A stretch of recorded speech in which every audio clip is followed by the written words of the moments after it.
Welcome to Season 1 of the 15-ish minute coffee chat with Selena and Anna Larson during their weekly coffee conversations and the attempt at keeping it 15-ish minutes long, discussing all things business.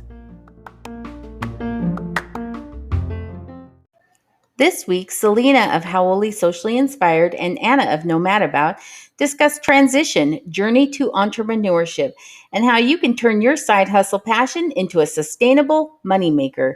Guest John Larson is an active duty military soldier getting ready to transition into retirement and entrepreneurship. Well, hello. Good morning, Anna. How are you? Good morning. I'm good. Happy Monday. Yay. Happy Monday. First of all, can I just say, you crazy. I'm surprised that we are having this today. You guys, if you don't even know what's going on with Anna and her family today, they have a lot going on. Not just today, but this whole week. Yeah, so, it's a big week, but we figured we'd get into one last coffee chat before before we had today is our season ender. Today's our season 1 ender. So how you guys, we're fancy. We are fancy. We're like, This is season 1, 10 episodes locked in.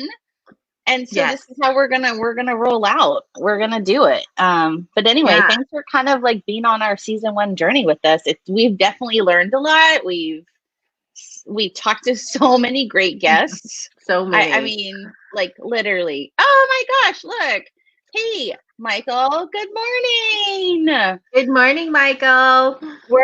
This is early. He's in Hawaii, you guys. So I appreciate you checking in. But yes, for sure. Yeah. Okay. So Anna. Yes. Let's talk about last week real fast. Yeah, real quick. So last week we had our awesome guest, Sharita. So we initially had brought Sharita on and to talk about like finding a resource or being a resource. But really, it kind of morphed into this idea of just looking at what's around you and finding the hidden talents that surround you, not just in yourself, but in the people that are with you all the time. So it was an awesome show. And if you missed it, hey, Dana. So if you missed last week's show, I don't know, 30 minutes in or something to the 15-ish minute coffee chat. Right. Sharita actually does this auctioneering chanting thing that was super awesome. And inspired me to want to go to auctioneer school. So at some point, I may come on and do that for you. I don't know. Yeah, she auctioned off our show. So if you missed her, it's kind of interesting how we talk about just the hidden talents, like you said. And Sharita was awesome. We were super grateful to have her. Yes. But today we're kind of excited because today's our first guest. That is of another gender than me and Anna. We're having a boy on the show. We thought long and hard, right? And we're like, maybe it's time. And then we were like, it has to be the right first person, you know? And me personally, it was the right choice was to say, we need to bring John Larson on. And John Larson happens to also be Anna's husband. This guy, we've met him at so many parties, and he is like a ham. Like, yes, her husband. Oh, sorry, her husband, and he's hysterical. So I think he is a ham. He is. You get to learn with him. Yeah. So whatever. So here's the deal. We just real quick explanation. So it's not like we didn't want men on the show. It's just that when women talk with men, there's a different kind of conversation sometimes that happens. It's that that gender thing. Not that they should be that way or that we want it to be that way, but sometimes it just is that way. Right. You know? And most of the people that we really know are women at this point. That's a large part of who Selena and I work with. Mm-hmm. So this is kind of fun. We're excited to have John come on.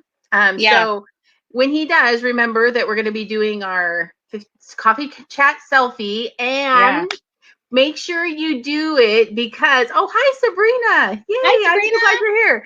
So make sure you do your coffee chat selfie with us. Hi, Maria. If you don't do a selfie with us, you can't be in our promo video for season 2. Yes, you guys. We're taking our little sabbatical, our summer vacation, right, Anna? See how we're here.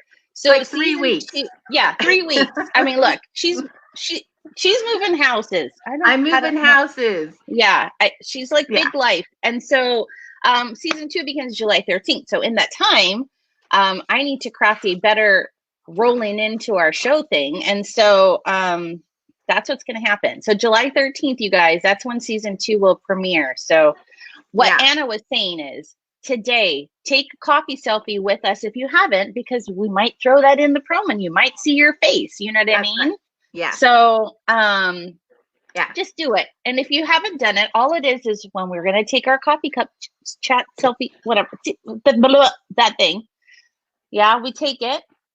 And then you take a picture with it. You can take it after, since you can't, whatever. Anyway, whatever you want to do. I'm going to just tell you this real fast, because John and my husband, like, sometimes they're not happy when me and Anna are together. Because we say 15 minutes and they know the truth. They know it's rarely 50. I'm like, I'll just be a minute. I'm just going to drop something off. And 6 hours later, I come home. It's really bad. But it's not going to be like that today, because John is our guest. This is not about Selena and I. Hannah's husband has had to physically, like, slowly move me toward my car outside of their house so I could get in the car so we could end. But me and Anna are literally like, and then tomorrow, like, we're literally still continuing this conversation as if it's gonna, like, last forever. So anyway, bless you, John, for he was helping. It was not, like, aggressive in any way, but we think it's hysterical. Okay, sorry, Anna. All right. So, Kate. So we're gonna read John's bio, and I'm actually gonna read John's bio, and then we're gonna bring him on the show that we can have. All right. This. So, John is a professional soldier currently. He's also a serial entrepreneur and fantasy role-playing game RPG content creator. He has 5 great kids and a rock star wife. Oh my gosh, who's that? I wonder. He wrote this, not me. He grew up in Oregon, but considers the entire planet his home. John is at the end of a long military career, which spanned the majority of 3 decades and included assignments on 5 different continents. He likes to travel, commit useless trivia to memory, play tabletop role-playing games, try to guess the plot to movies with his outside voice, and brag that he could survive a whole week in the woods with just a knife. Oh, Lord. Let's do it. Anna, you want to bring your husband in, Anna? Yeah. Go ahead. Okay. You do it. Welcome. He's in. Hi, John. Welcome to the party. Good morning. You guys are looking good. Oh, thanks. You're looking good, too. Welcome to the show. I showered. I didn't even ask him to, so this is all him. This is a big deal then, you guys, because John took a shower for us this morning. You don't even have to smell us through the computer, but he did. He went a little extra for today's show. Well, the bigger thing is he's on leave right now because we start moving today. And so, I mean, that's, he showered and he's on leave. He even shaved, and that never happens when soldiers go on leave. Not when I'm on leave. No. They don't shave. Oh my gosh. Well, John, welcome to our show. Thank you so much for agreeing to put your mug onto our little show that we love to do. No, I like watching it. I'm glad to be on it. No, totally. I appreciate you because I think you're super supportive. And, just on the flip side, you guys, John is like this, like, he's like the virtual assistant to Anna, like around, like, in the background. He's got some great shots of Anna doing like her lives. He's awesome. He's a very supportive husband and a very brilliant man. So, all right, well, let's get into the coffee cup selfie. I know John, we're gonna start it off with coffees. So get your coffee cup selfie. Let's do coffee cup selfie with John. Yes, you guys, remember, this is what, if you want to be in our season 2 promo. Okay, ready? Okay, on 3, guys. Oh, yeah, ready? Yeah. Are you ready? Wait, get yourself together, Anna. Ready. Okay, and we're done. Okay. Now I'm drinking this coffee. Okay. Woo! Now we're moving on. Yeah. After that start, I definitely needed some of that. I know, right? Oh wait, here we have. Oh my gosh. Okay, this is Mama T. She is from California. Thank you for like watching us today. She is actually my cousin's wife's mom, but I forget that we're not blood related, and I think I am blood related to this beautiful family. So thanks for like checking in and watching today. I call her Mama T. That's just, I've called her that for a very long time. Yeah. Let's see here. Oh, Nikki's joined us today. 15 Yes, Nikki. minutes. Yeah, we know. Yeah. I'm glad you were able to like quote box that, Nikki. Yeah. You know us well. I had to take No. I had to take 10 days leave just to be on the show. Whatever. Oh my gosh. Okay. So let's get on with it, right? Yeah, Sorry, so Anna. It's so Selena, easy you're going to to be like. introduced. Yeah, she's going to be introducing today's topic for us. Yes. I believe that we're going to. I feel a little like, okay, yeah, let's do it. Ready? Yeah, let's get going. Yeah. We're going to Okay. introduce. Oh, wait a second. Were we supposed to start the 15-minute timer first? No, that's not what it says here. Okay, after we introduce the topic, we'll start the timer. That'll give us You guys are giving yourself some extra time. Yeah, we totally did. We totally did.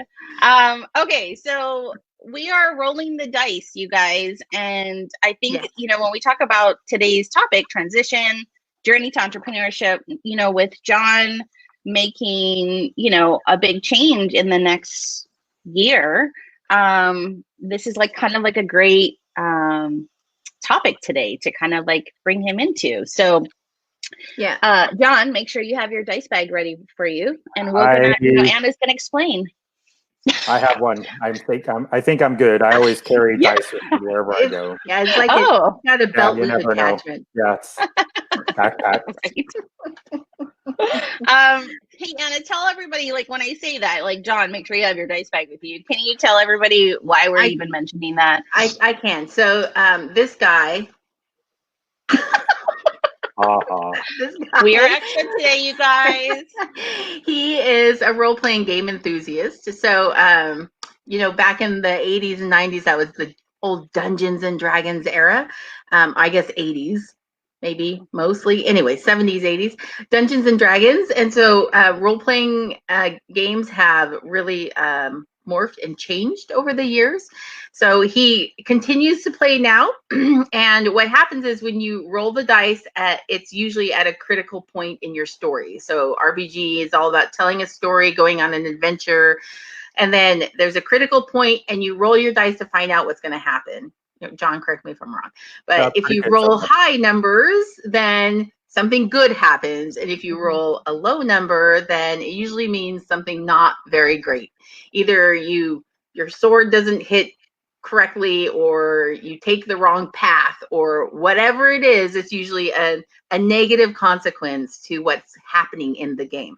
So today we decided we'd have John roll the dice to kind of lead us through his journey today in this topic of transition, journey to entrepreneurship. So we're going to have you roll the dice for the first time just to tell us exactly how this coffee chat is going to fare for you. So if you could grab your dice and roll it for us and tell us the numbers and what that means. Okay, so I have one here. It's a 20-sided dice, but it isn't as easy as just rolling the dice. Right.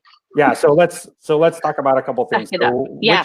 Which characteristic will I have to lean on in order to succeed at this? Is this more of an intelligence question based on my wisdom, or will my outstanding charisma allow me to affect it? Because if I'm leaning on my heroic charisma, then I would get a +4 to the modifier, right?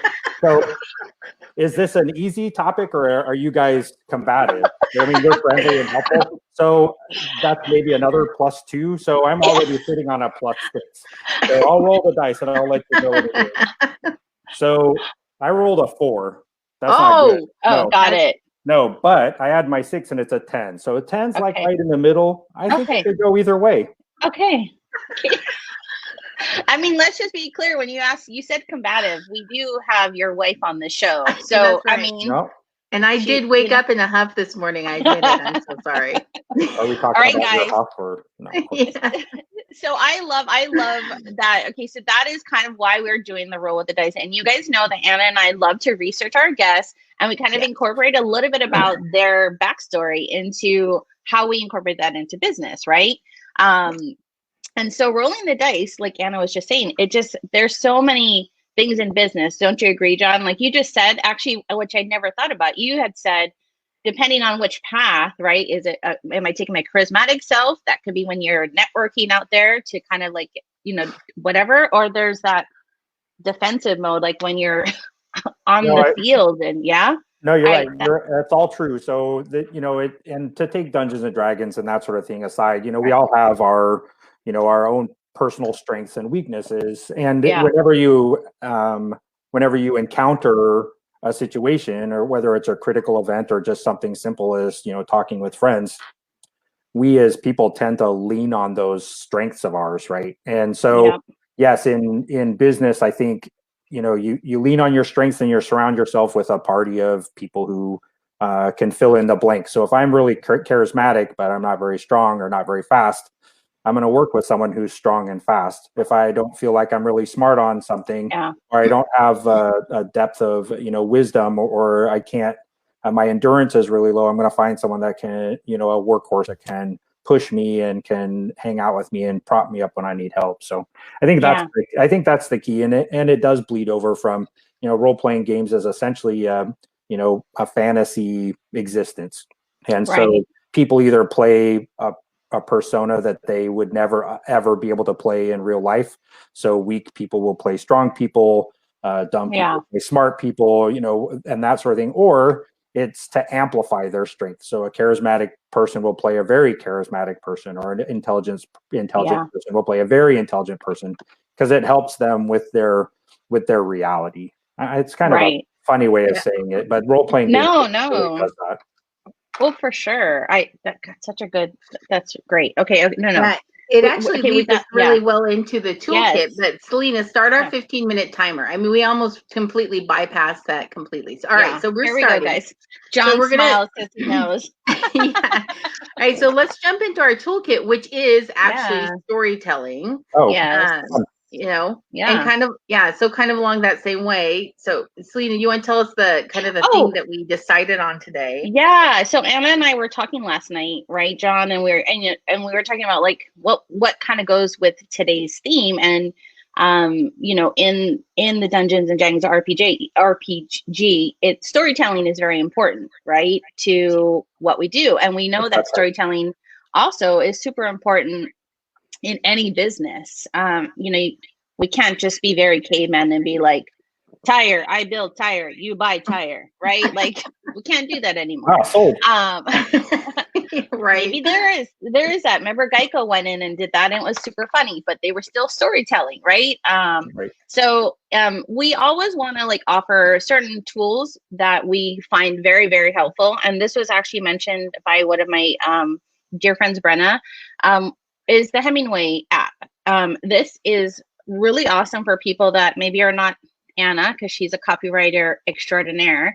And what this app is, it's free. Like it says, here's many tools to help with enhancing your writing. Today, we've chosen the Hemingway app. Free or paid version provides grammar suggestions and voice sentence structure and phrasing. And it's super helpful. It's different than like Grammarly. What this one does is it tells you you've got too many passive voice sentences. Use less adverbs, too many adjectives. So it actually analyzes the way you're telling your story to make it the most effective possible. So really love Hemingway app.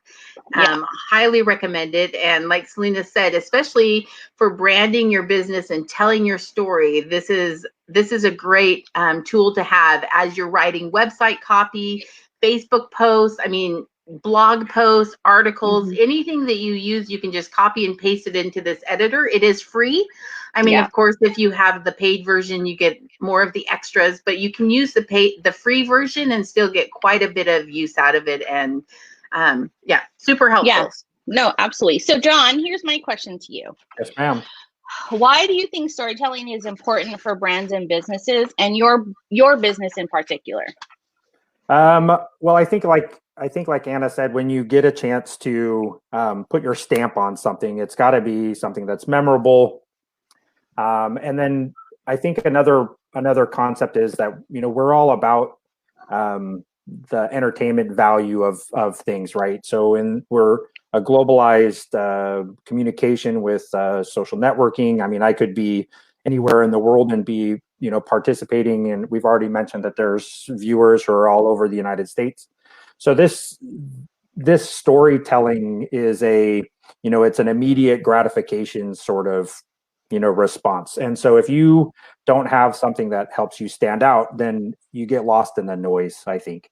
And so your story, not only does it have to be authentic, but it also has to be interesting, and it has to be, competitive. And for Old Gator Game, Anna can test this. I'm a serial starter. I'm really good at starting a project. It doesn't matter what it is, laundry, dishes. I mean, really, taking the trash out. I mean, but it's especially true with entrepreneurial stuff. And I have pages and pages of like, hey, this would be a good idea. Hey, this is a good idea. And for Old Gator Games, the story I wanted to tell was that, role-playing games they're entering a renaissance, if you will, a comeback. And this comes from the origins of the game in the 80s or the 70s and then the 80s. It was known as the satanic panic back then, where parents freaked out about role-playing games. Like, this is, this is something that's incredibly, dangerous. And now it's probably pretty difficult to meet someone in society that doesn't have some sort of bump with, fantasy role playing, whether it's people that dress up for Halloween or people that tell stories, use a different voice when they're telling stories at bedtime to their kids, or even if it's just someone who embellishes their fishing story to their buddies, sitting around the campfire. And these are all ways that I wanted to be able to project my business, my corporate identity, if you will. I wanted to have that old school feel, since I'm an old school gamer. I wanted to, and I wanted to bring some new content that old school gamers could be proud of, and the new generation of players would be excited to use in their campaigns. That's awesome. That's wonderful. Yeah, and we should mention he did have his first what do you call it? Not module. Adventure.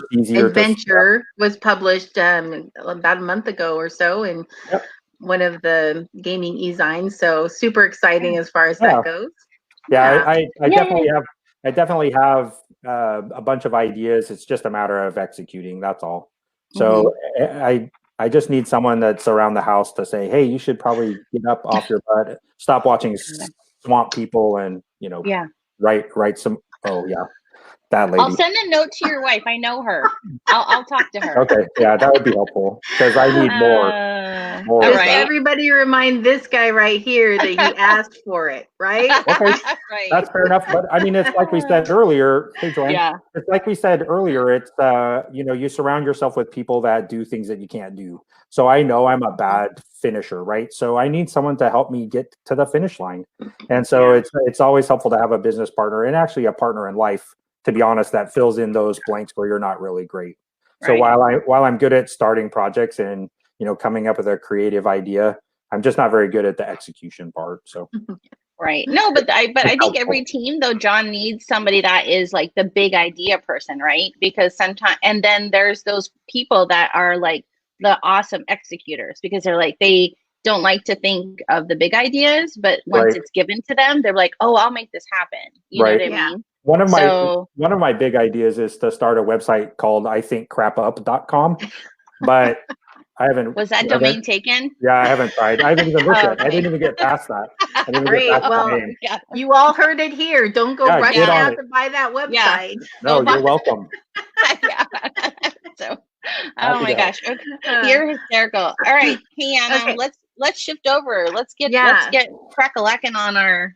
So we're going to jump into our first question. Yeah, for sure. So Selena, you want to put that overlay up for us? All right. So our first question is really about because we're doing two things, right? We're talking about your transition and then your journey into this entrepreneurial world. So the first question is really all about your transition. You're in the last year of a very long military career. Right. And so when it comes to retiring from this long-term job in the Army, how do you feel about jumping into this unknown world where things are very different? The Army is a very defined structure, and this new entrepreneurial world is like handing you a bunch of sheets of paper, not even bound yet in a book, saying, all right, make something with this. No, I think that's a great question. Well, the short answer is, I don't know what I'm going to do.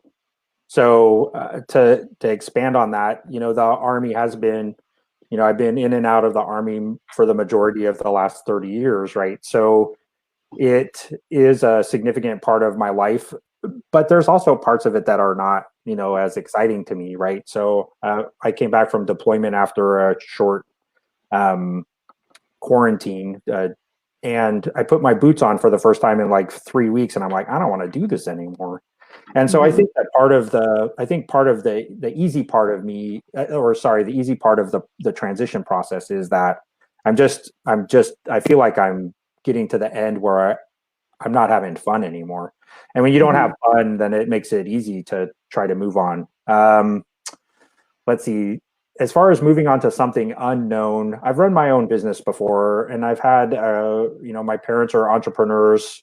Again, they've had their own businesses and they're super successful. So I've kind of learned from some good examples, and having Anna around and watching the success of NomadAbout is really inspiring. And then I really have like a parachute with retirement pay and things like that. So even if I don't succeed right away, I'll still be able to cover all of our expenses, just because, the Army does have, if they don't have anything else, they have a good retirement program. So, yeah. Would you, John, sorry, Anna, I'm just going to jump in. Would you say, like, what would you say to others that are kind of like in your position, like, those feelings that they're feeling, right? Like, what would you say to your fellow guy, whether they're military or not? There's a lot of men that have long careers outside in the civilian world as well, right? So yeah, I think the first thing is, I don't know the answer to that, right? I don't know what it feels like to be out of the military. I did have I was in for 8 years and got out in the 90s. So I know what it's like to get out, but it's not the same as, I'm done with the Army. I don't know. What I hear from other retirees is you got to find a hobby. You got to find something to do, because if sitting around on the couch is your idea of retirement, you're going to burn out from that really fast too, because like Anna said, you're used to a structure. I know that at 6 o'clock in the morning, I have to, be doing this, and this is the clothes I'm going to wear today, and this is the appointment and the meetings I have. And I know there's a lot of jobs that are like that in the corporate world and in blue collar world, but the military is very structured like that. So how will I do if I'm not very good at finishing projects, if I don't have that structure to help, to force me into that process, or to have the institutional knowledge like I do of, almost 30 years of military to know what's next, or to be able to anticipate what's next? I think that's a tough question. I would just have to say, hey, I don't know the answer, but if you need some help, then call me and we'll figure it out. Got it. Yeah. No, that's great. And I think that's a huge part of it, is for anyone doing these transitions, finding those programs and groups and people that you can resonate with maybe a little bit as you're making that transition. I mean, it's the same for starting a business, right? Like I didn't know all the things, and I found Selena, who helped me with a bunch of things. I have this ACP mentor that's helping me with some of these other things. It's what you were saying before, John, about knowing what you're not good at, so that you can make sure you have the people around you that will help you with that next process. Right. Yeah, there's very few people who have all the answers. Right. And even the most talented and most experienced and most intelligent people still need that check. And your business tool that you put up yesterday, even the best writers still need someone to edit, and even the best editors need someone to check their work. And so it really is. It doesn't matter where you sit on the hierarchy of I'm an awesome person. There's still support. You can't do everything by yourself. Yeah. No. All right. So as far as jumping into the unknown, John, we want you to get out your dice, because you're going to do a roll. I'm assuming we're still at +6. Well, it depends. It depends on what we're doing. Am I still using charisma as my primary attribute? What are we doing? Well, that's kind of your choice, right? Yeah. Because this is your transition. So you tell us what your primary attributes are, and then you got to roll the dice, and let's see how this part of your life is going to work out for you. Got it. Okay. So I'm going to use my wisdom. I think it's probably average, right? Average wisdom. So maybe my advantage then would be like maybe a +1. And then it's unknown. Is it difficult? Like I said, I've done it before, so I think I have some skill ranks, in this thing. And I, as an entrepreneur, I think it's a natural feel. So like a fighter can swing a sword and a magician can use magic. So as an entrepreneur, I can do this. So I have some skill ranks in it. Maybe I'm like a level 3 entrepreneur. So I'm giving myself like a +4, +5 or something. Okay. So I like this. We'll go with +4 just to make it a little bit, As I transition, this is my success or failure. So here we go. I rolled a 15. Oh, dude. You're all the way You guys, to 20. Yes. You're going to rock this transition. Yeah, I got all right. Pretty amazing. So again, if you have just tuned in, replay and watch this from the beginning so you understand why we are rolling the dice today with John. But this was a good roll, and this is a good indication of what is going to happen for John's future in entrepreneurship and his retirement and transition. I think I felt like fortune. Oh yeah, like it's serious, John. Yeah. Totally I was like, don't roll a 1. I don't even know what numbers are on there. Don't roll. A one would be bad. right. It doesn't matter how many pluses I have. A 1 always fails. We're gonna talk about that though later, right? Yes, we are, because sometimes you do roll a 1. So we're gonna talk. We'll talk about that. We'll talk about that. Okay, we're gonna jump into our second question, right, Anna? Yes. All right, popping this in. Ready, John? All right. Question 2, John. Why choose entrepreneurship with Old Gator Games rather than the 9-to-5 job where you can just clock in and out? Oh, it's our timer, but we're doing good. We're nearing the end, right, of our show? halfway to the end. Yeah.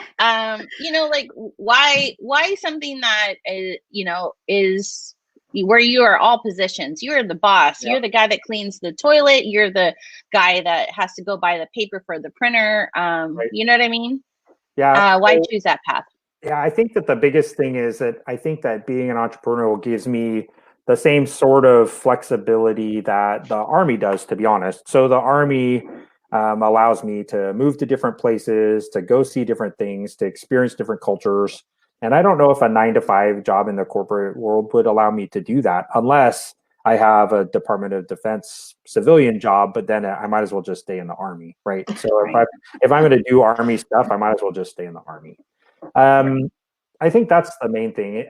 Coming home from this last deployment, so this 6 months without my family, and then having leave, and then some quarantine time, and then some mandated don't come to work time, I realized that I've been missing out on, spending time with my family.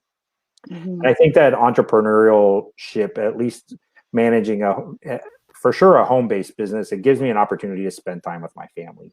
So Anna works from home, and we homeschool our children.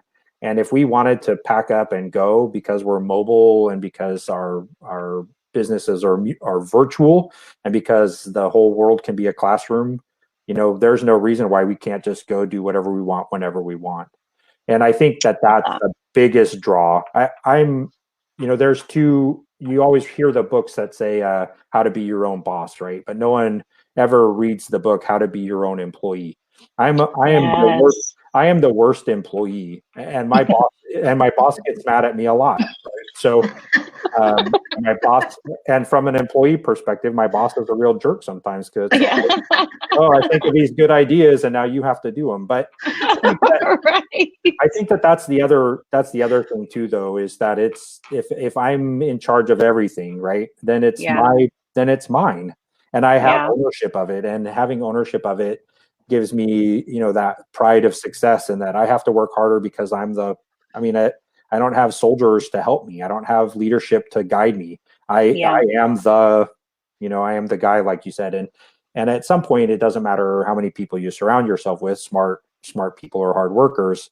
As an entrepreneur, it's still up to you. And I'm excited about that. I'm excited to be in charge of my own, entire destiny without someone, saying, hey, do this, do that. No, absolutely. And this is a good part to bring in the when you roll a 1 comment, right? So when you roll a 1 and things are not going very well, and you are the only one that can, I mean, you're the only one to blame, right? Because it's your business and you made the decisions and you built it and you're the one who's supposed to be doing all the things. This is where it's time to remember that even like, okay, I'm going to bring it back to role playing. And remember, I am not a role player. I just know what John tells me. He tells me all, you know, so, but even when you die in your role playing adventure, you don't actually die. Like, you don't leave the game and it's not like you're not allowed to play anymore. You roll a new character and you come back in a different version, I guess, of the adventure. And so just kind of tying that back into business things, when things don't go as planned, to remember that that doesn't mean it has to be the end of everything. That you can, you know, roll that dice again, come up with something new and start all over again. And of course, there's not expendable funds like unending for anyone or anyone everywhere, but just to keep that in mind, that one failure does not mean the failure of everything, right? And I think it's important to say, I think it's important to say that it's not even a matter of starting over. It's a matter in most instances of just like hunkering down and weathering whatever the consequence is, right? So if I make a bad business deal, I'm not out of business. I just need to work. I just need to settle that one thing, right? Because, like you said, I'm going to have a chance to roll the die in some other critical situation too. And in the, you know, swinging the sword and trying to hit the, you know, dragon. If I miss, well, I'm going to just keep swinging until I hit. And if I get crunched by the dragon over and over, my character might suffer, but it doesn't mean that the campaign is over. It doesn't mean that the adventure is over. It doesn't mean that the story's over. It just means that you have to change skins a little bit. You have to, go into it with the knowledge that you had, previously, and then that's how you approach it. Like it just makes you a wiser participant. Yeah. No, I think what you just said is just like keep going on. A friend of mine, Michael, who had commented earlier, I watched him. We've been friends for many, many, many, many years. And I've seen him participate in a lot of different things, right? And not allowing it to not continue to pick up the dice and continue to roll. Yeah. He's been very successful. And I think, it's the ones that don't want to pick up the dice again, right? After being eliminated from this part of it or whatever. Right. You do a disservice to the hard work. Yeah, there's people that definitely are done. Like I rolled so many consecutive ones, or I rolled low. I didn't get to do any of those things during those critical events. I didn't get to participate at the same level as all these other players who were rolling better than me. And these are the guys that take their dice out in the backyard with a cinder block and crush them. Yeah, or put them in a bowl in the microwave and turn them to sludge, or huck them in the river and never to play again. So I think it's important. First of all, it's very few things in life are so serious that you have to chuck the dice, right? Yeah. So it's important to realize that in many instances it's a game, right? And it's just you gotta know what the rules are. You got to be a smart player. You got to learn from your mistakes, and you just gotta keep trying. And in entrepreneurship, there's plenty of room for everyone to play. There's plenty of room for everyone to win. Yeah. There's plenty of room. Yeah, there's plenty of room for everyone to have their idea blossom into something that's amazing.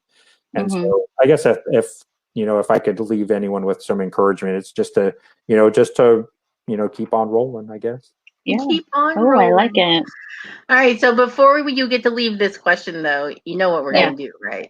I don't know. You don't know what we're going to. So here we got entrepreneurship versus 9 to 5. Right. You've chosen the path of entrepreneurship. You got to roll the dice and find out what's going on. So tell us what your strength points are, and what direction we're headed here. Well, how would I do this? So in this case, I have a map, right? So I know where I'm going. I mean, I know the direction I'm going. I might not know the exact path. I know that there's danger on either side and that sort of thing. So this is what I would do, right? So I'm worried more about random encounters, like things that are going to happen to me when I'm not paying attention, right? So I'm going to take a 6-sided dice, right? Oh. And on a roll of 1, it means that something happens along my path that I have to deal with that diverts me from my goal. Of 2 through 6 means nothing's amazing happens, and I make it to my goal without any incident. All right. So we're rooting no pluses. Yep, no pluses. It's just a straight roll. Okay. A 5. So I'm good. Yep. Easy breezy. Yeah. Straight to the goal. Can I just say this real fast though? You know what I love, and actually our one of our first guests, Laura, she had posted something about like how they do this RPG for kids. And what I love and when I'm listening to you is I love that it's like it really, you know, when you kind of like pull away all the like pretty stuff, you realize like, okay, this is teaching them how to make decisions, right? Or it's really giving them a lot of critical thinking things that will take them into life later when they're older. I'll have to look for the link after the show's over, and I'll drop it into the comments. But there's a lot of organizations and therapists that use Dungeons and Dragons and role-playing games and as part of their therapy to help shy kids come out of their shell. Right. And Dungeons and Dragons has always been thought of, you know, the nerd game, right? Down in the basement. I married a nerd. Well, I'd like to say all the fantasy guys that play fantasy football are really just playing jock versions of Dungeons and Dragons. But but we're all doing, you know, it's now in the mainstream, and you know, kids that would, you know, are otherwise introverted or hard to make friends.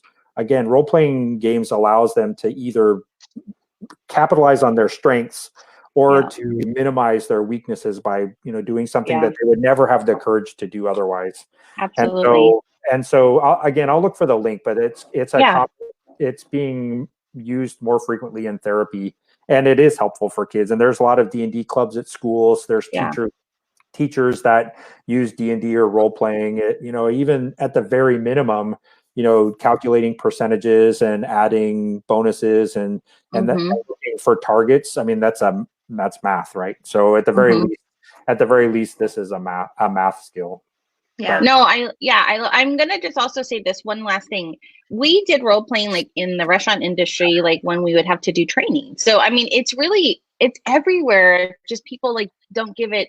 They give it different names, so you think it's super different from like, you know what I mean? Yep. When you rehearse a speech, or when you practice for an interview, or when you're doing that, or when the cop is coming from his car to your front door, you're rehearsing what you're going to say. That is all role playing. Yeah. No, absolutely. It's an everyday skill. Right. Does that happen very often, Mr. Larson? Where the cops coming to your door? Let's say I never get a ticket. Anna has. All right. Let's move on to our next thing. Let's move on to our next one. Ready? All right. So we're Are we on the struggle bus? Time. Yeah. So it's your turn to ask. And I'm trying to get this arrow in the right direction. I know the first thing I'm putting in a box as soon as I get off the line. This is the part of the show where, of course, we ask you if there's something that Selena and I can help you with in your journey through what the processes you're going through right now. All right, with her expertise in mind. Yeah, so I've already mentioned a couple things. You know, I'm really bad at finishing, right? So, but that's not what I feel like I need to mention. I'd like to know how I can get a what are those telephone call thingies? He wants a discovery call. Yeah, what's one of those? I want one. How do I get in on that? You want to be one, or you want to have a discovery call with us? Like you guys talk about it in such a glamorous and no. So I think that the thing is, you know, I come up with a good idea and I document it, and I kind of see a vision for it. Is how do I convert that vision to action? Okay, that's a good question. Yeah. So I think it really is different for everyone, right? So I am a just get it done person. So for me, it happens naturally where I see the vision, I write it down, I know it needs to be done, I just do it. So I think for people that struggle with that, one of the things I would say is keeping yourself organized, either a planner, whether it's handwritten or online, but something where every day you can look at your to-do list and feel some senses of accomplishment by checking one completely off. And with that being the goal, because there's lots of times you can start 7 different things on your to-do list, but never quite finish any of them. And so I think that people that have and I'll just not necessarily people, but John, you in particular, when you have these struggles with completing a project, if it were to be today, this is my top priority. And then if I have extra time, I'll move to this and this. But with the idea of, I'm going to completely finish this task. And sometimes it's also, I would add to that, itemizing exactly what the task involves to what you feel is completion. So like subtasking to the main task. Yeah, so subtasking the main task. So if you don't complete it, you can at least see where you're at in the process. I think there's a motivation factor that comes with being able to see where you were versus where you are now. So Selena, what would you say, Selena?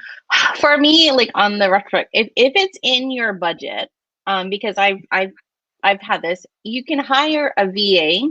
That person is a VA, is a virtual assistant. Someone that just kind of helps you with certain tasks that, you have a hard time, right? Because sometimes I can't even manage my own checklist that I'm creating, but if somebody keeps tapping me physically, like, or virtually, hey, Selena, you haven't come here. They're really holding me accountable to my own checklist. So, there's a lot of virtual assistants out there that you can hire that are affordable, and that, me and Anna both have one because we can't do all of our own tasks, right? So I think that's definitely something to consider and look into, even if it's just you budget yourself $100 a month, but that $100 is really going to help you get things executed, right? If you have more completed things that are going to give you this whichever, then I want to bring this up. So Tracy, a friend of ours from Oregon, she says, I have a coach who said, start your to-do list with a verb, makes it actionable and directs you to what you have to accomplish. I love that. I think that's a great way to itemize things. So it's not a, laundry. It's sold the laundry. So you do know exactly what needs to happen with the thing you're doing. I think the risk is to put the word do at the front, right? So like do the laundry, do the dishes, do the garage, do the cleaning, do the, I think that would be it. But I think it would be more manageable if it was very specific, like vacuum the car instead of, or no, that's true. Good. It breaks it down. Good advice, Tracy. Right. Thank you for sharing that. Yeah, seriously. Hi, Tracy. Hi, Tracy. Hi, Tracy. Okay. All right. So John, tell us where they can find you. Selena, you want to throw that? Yeah, I think that what I'm trying to do right now, at some point I'm going to, I'll have a website that's, more inclusive of what I'm doing. But right now I'm just kind of pre-paving the road, if you will, on Facebook and Instagram as Motivator Games. Love it. Go find him, you guys. Just kind of start, help an entrepreneur just by liking their page. Just help a fellow person out. But I think that's great. So go find him. I love this picture that you submitted, John, of you and Anna. So I wanted to pop that in there. Yeah, she is. She's amazing. But John, thank you so much for being on today. And I seriously, this is really great. I feel like now I want to go find some dice and be like, all right, I'm going to give myself some skill things. And I don't know, it's going to be regular, but you and your family would have fun doing it. No, we'll have to do that. We'll have to do that when we can. Yeah, it's kind of fun too. So for anybody that's out there listening or that is rewatching this on the replay, take a pair of dice, give it a roll, let us know what happens. What's going to happen in your story. Give yourself some skill points and charisma points and weapon points, or whatever you're arming yourself with. And let us know how your journey is going as far as. I would like to say, if you're watching and you have kids that are interested in this game, that I think like I said, it's an incredible value as far as being able to develop confidence, critical thinking, teamwork, and storytelling. So if you have questions on how to get your kids involved into role-playing games, where should I start? How should I get going? I think you should message me and I would be happy to figure it out. Yes. seriously, now you have a resource, and he's got such a great personality. I know that the kids like adore him. They think he's like super funny. If you've been to any of our parties where John dresses up, man, you're in for a treat. Like, seriously. I should have pulled some of those pictures for this coffee chat. Right? Like, you should see the pants I'm wearing.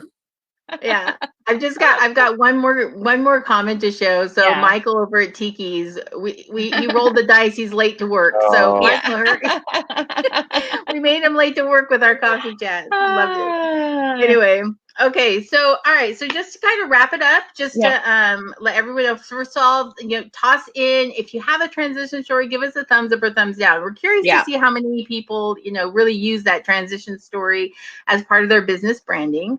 And then secondary, like we mentioned earlier, we are on summer break. Our season 1 ends with Mr. Larson as our episode 10. So we're taking a 3-week break and coming back on July 13th with Chandel Walker. And so you want to say a little something about Chandel? She's going to start our season 2. No, she's totally, like we said at the beginning of the show, this is, John, thank you for actually helping us be our wrap-up show for season 1. I think that was perfect. And we're super excited. Anna and I met Chandel at a USO workshop. And how we met her is we just happened to sit next to her, and then we just kind of like fell into this. I mean, I had to actually pull Anna away because we had to make another appointment because we were so enthralled with talking with Chandel. So we're excited to bring her on. Again, she's like our 2020 Fort Hood, Armed Forces and Trans Military Spouse of the Year. And then just real fast, I just want to real quick go back to Anna and I, when we talk about transition, John, Anna and I have been through transitions like you, in that sense of just really changing as military wives, as all the things. So I don't know, I just kind of I appreciate you coming in and bringing storytelling as part of our episode today, because I think, everybody does transition, like whether they see how big or small it is, right? And just, I think that, Anna and I, we chatted last night, we're like, Anna and I went from a civilian career into marrying a military person and giving that up in that sense, to move, and then trying to refigure out who we want to be, becoming mothers. That's another transition. All the things. So. And your transition isn't limited to just you; it affects your family, right. just like mine does affect my family too. So when you are transitioning, just make sure you're including as many people that you care about as possible, so that there's no big surprises. Not like, oh, by the way, we're moving. See ya. Yeah. No, absolutely. And I think the message to Anna and I really want to tell everybody is make sure, roll the dice, and tell us how that goes, because we I don't know, but okay, we want to know. Yes. All right, so I gotta do this one last time. Yeah. Thank you, guys. Mr. Larson, for joining us on the show. Mr. Larson. Remember, guys, we're taking a 3-week vacation. We may pop in randomly, but not all fancy like this. So we'll just check in and say hi. But Anna and John, good luck with the new adventure, because you rolled the dice and you got a great house. So you definitely, I know you rolled high on that one. We'll have to come visit it later. I think I already spray painted my parking spot, like Selena's spot. Yeah, I think. Perfect. I don't know if you saw that yet, John, but and thanks everybody for joining us today. Yeah, thanks for watching. We really appreciate it. Thanks for all your comments. Remember to drop your coffee cup selfie photo so that we can add it to our commercial for season 2. Don't forget that part, okay? Don't forget. So. Cheers, everybody. Have a great summer. Cheers. We'll see you in July. Bye, guys. Bye, John. Bye. Bye, John. Thank you.